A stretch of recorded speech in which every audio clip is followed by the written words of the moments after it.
morning, y'all, and welcome back to my channel. Thank y'all so much for stepping back in to see what I have to say. I promise y'all, it truly does mean the world to me. But with that being said, what are we talking about? We're talking about Quant Network and these other ISO gems and how they're going to benefit from this regulatory regime shift that is happening globally. I've already talked about the Genius Act coming out of the Senate. I've already talked about the Stablecoin Act coming out of the House. I've already showed you Qatar's, literally, the CEO of their financial center telling you about the regulation that's coming in and out of that region. I've showed you the gentleman running for the UK's parliament and what he's taking that page out of Trump's book. Understand, you guys, truly understand that this regulatory shift that's happening, it is happening, okay? And if you are coupling yourselves with these regulatory compliant blockchain and distributed ledger technology asset companies like a Hedera, like a Quant, like a Steil, like a XRP, like XDC, or Jasmy, your ADAs, understand your ZBACs, understand truly what is being laid out in front of us, because this regulatory shift is happening. I brought you guys the House stablecoin legislation. Well, since then, French Hill has now put the market structure regulation into play. So now we're getting ready to start the process of the voting process to get that to the floor and then to Trump's desk, because like Bryan Steil said in that video that I brought you guys a couple days ago, this summer, literally, they're trying to get this stuff before this session ends to Trump's desk for it to be signed into law. Understand what is truly being laid out right in front of our faces. And if you did not see that video, I'm going to tag it at the end of this one. So ride through this one and then go catch that one, okay? Follow me on this because I'm always going somewhere.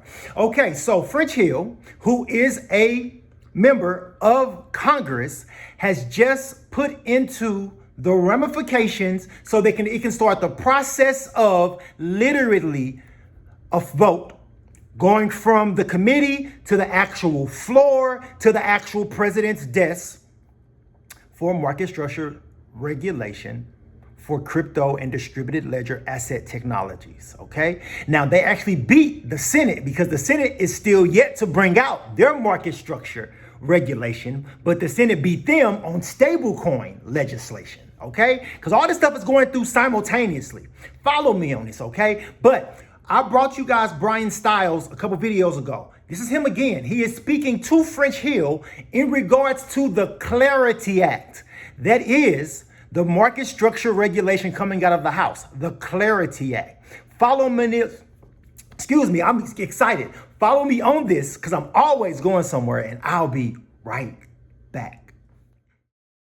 Very much, Chairman Hill. Thank you for your leadership in introducing the Clarity Act, and thank you for your leadership in bringing us together in a nonpartisan way, members on both sides of the aisle who've already come to co-sponsor the Clarity Act. The golden age of digital assets is here, and today's hearing moves us closer to ensuring that America wins the Web3 race. The Clarity Act will unleash innovation and ensure U.S. dominance in digital assets while protecting consumers from fraud. At the same time, we must preserve the dynamic and democratic and democratizing nature of this technology. Many of the most transformative projects were born in basements and dorm rooms, not in law firms and boardrooms. They were born in incubators across the country. And we have an opportunity to make sure that that spirit of creativity and entrepreneurship continues to thrive under a regulatory framework that is modern, supportive of innovation, and clear. Now, you guys just heard everything that's being said right on the floor of the U.S. government. Understand that this is being simultaneously worked on globally in unison so that they can push forward global use of distributed ledger technologies. You have a player like the DTCC, the Depository Trust and Clearing Corporation, that clears $11 trillion a day. Go back, watch my videos, and they are now moving to distributed ledger technologies. Now we have the House and the Senate now codifying a law around distributed ledger technologies. Understand truly what is being laid out right in front of our faces, and you have these public-facing blockchains that have coupled themselves with some of the largest central banks, governments, multinational corporations, and your brand names. And there's been so many announcements, you guys, that have been coming out over the past literally 2 years, 3 years. Go back, watch my videos. Look at some of these hedera announcements when things like the Nairobi Security Exchange announced that they're building their DXC, their literally digital security exchange on top of hedera. Understand what that's going to mean for transactions flowing through hedera from just that alone. Now think about Mondelez International. Mondelez International literally is the parent company for things like Oreo, Chips Ahoy, Ritz. Look them up. Understand that they're already running their digital coupon process through hedera. And if you listen to what their CEO said, he said they are looking to pull their entire digitize their entire company. Pull their entire company. We're talking blockchain. We're talking everything that's running on top of that, from the supply chain to payroll to ordering to shipping to receiving to everything you could possibly think of being ran on top of distributed ledger technologies. And players like a Quant has some things like a Quant flow that literally is a white label product.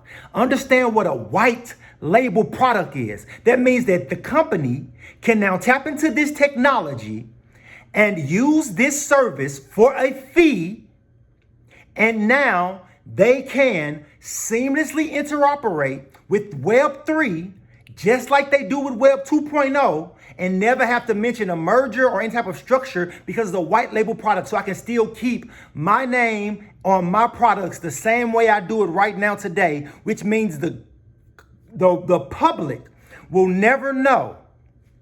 Think about it. Oracle has 430,000 customers that they deal with globally. Oracle announced this past February that they are building their entire blockchain platform on top of Quant Network's Overledger. So that means that indirectly, all of those 430,000 customers globally, they will be using, when they come into the realm of blockchain, Quant Network's Overledger, and have no clue that they're doing it because it is a part of the back end infrastructure. That is what's being laid right now. Infrastructure. Follow me on this. But back to the Clarity Act, okay, you guys? Come from my boy, All In Crypto, bro, you rock. He's finna dive a little bit deeper into the Clarity Act, and I will be right back. The Clarity Act. And the clue's in the name, to give regulatory clarity on the cryptocurrency space. And that's the kind of, again, opportunity that we have here is we're investing in a technology that hasn't even got regulatory clarity or has largely been hindered by the former political regime.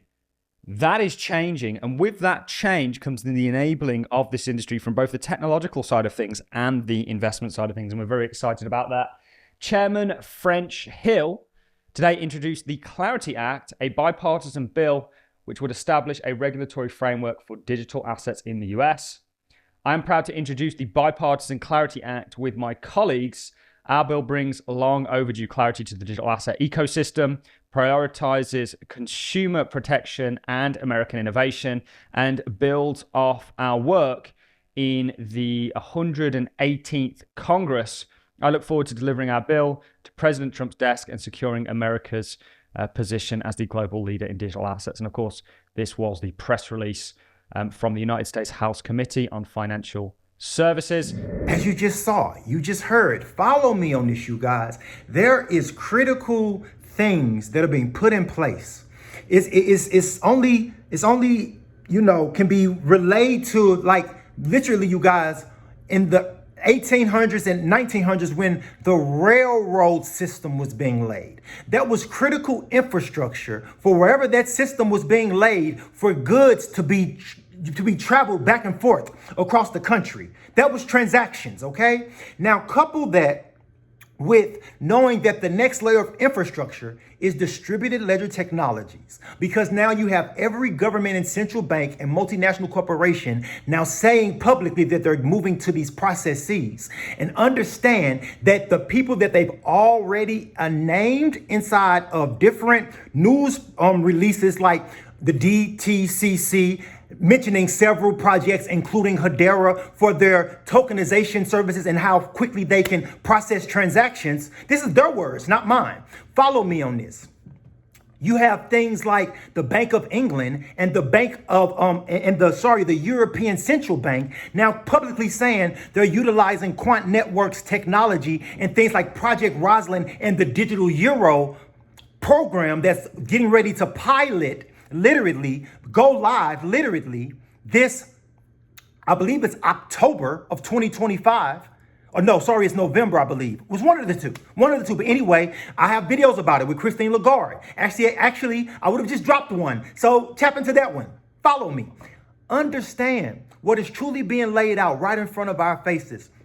And you have these gems, these ISO gems that are helping these major conglomerates to build out their back end infrastructure, which means every transaction that flows through that company right now will one day flow over to distributed ledger technologies. So that means everything. Think about what powers a company, even things like hedera and their partnership with Hyundai and Kia, and understand what that is. That is tracking the supply chain as they're building cars. So that means every single piece that goes into a car gets tracked on a supply chain, which means they have now publicly said that they are testing or beta or using hedera to do this.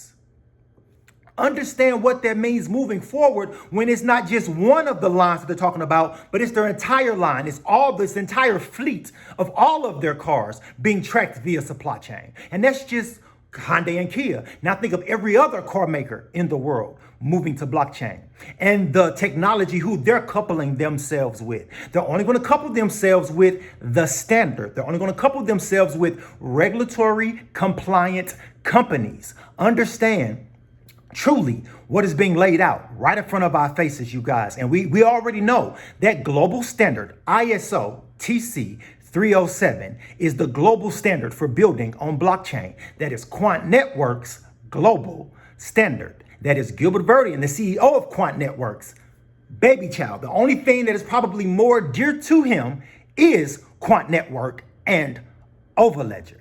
Overledger, that technology that was built to fit the global standard like a glove. The technology now that we now have central banks and mega conglomerates now coupling themselves with. Understand truly what is being laid out right in front of our faces, you guys. But until the next time, I truly appreciate y'all. And if you made it through this whole entire video, type in the word clarity, because the Clarity Act is going to pass through Congress and straight to Trump's desk, because America cannot be left behind. We will get that clarity. Until the next time, y'all already know I appreciate y'all. Peace out.